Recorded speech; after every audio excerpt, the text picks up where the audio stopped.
시청자 여러분 안녕하십니까? 한국경제TV 신인규 뉴욕 특파원입니다. 신용평가사 피치가 미국의 신용등급을 강등했습니다. 미국의 신용등급이 내려간 건 지난 2011년 이후 처음입니다. 이번 신용강등 사태 어떻게 봐야 하는지 미국 거시경제 분석 1위 리서치 기관으로 평가받는 22V 리서치의 데니스 두부쉐어 설립자와 함께 살펴보겠습니다.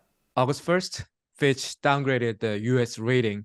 However, economists are not as concerned when it compared to 2011 S&P's downgrade. What makes the difference? And are you the one who isn't concerned? Yeah, not very concerned about this because the reason Fitch downgraded, unlike in 2011, doesn't have to do with the outlook for the U.S. economy at all. And actually, when they laid out their theory as to why they would downgrade the U.S. about a year ago, they had projected worse debt to GDP ratios, and we've actually come in a little bit below that.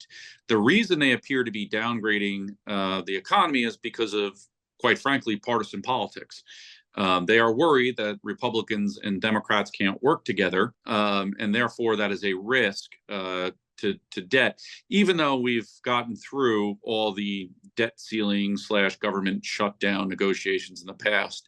So it doesn't appear that the downgrade is related to the long-term financing ability of the U.S., and it seems related to concerns over partisan politics, which is why most economists and, quite frankly, investors do not think the downgrade is a large issue for U.S. markets. So do you think it's more political but not the real economic issues for right now?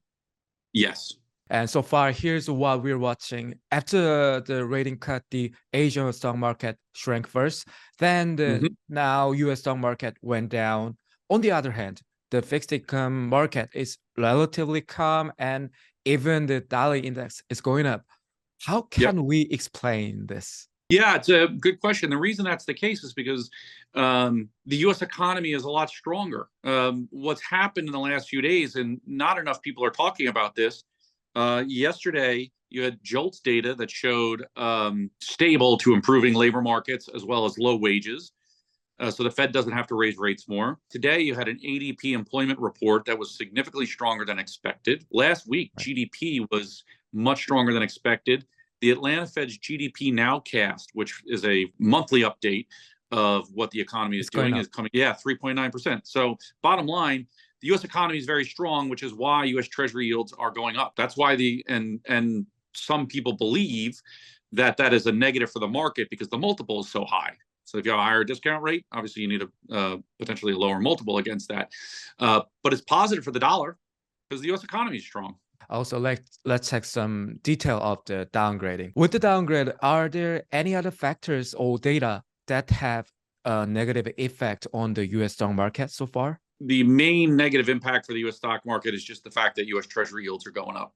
That's the main negative impact. That's the main concern from investors. I don't think that's related to the downgrade, and has much more to do with a lot more Treasury issuance, right? Which was announced this morning, 103 billion versus 96 billion last, and the fact that U.S. economic growth is significantly stronger, so the yield curve is steepening. So to the last question, let's check the yield curve.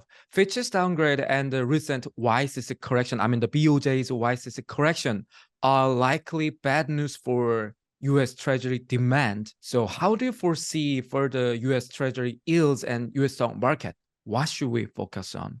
It's a good question. We should focus on economic growth and nominal GDP and how that relates to U.S. Treasuries. So right now, nominal GDP is running well above 6%. If 10-year yields go to 5%, it's not really going to matter for the stock market longer term, right?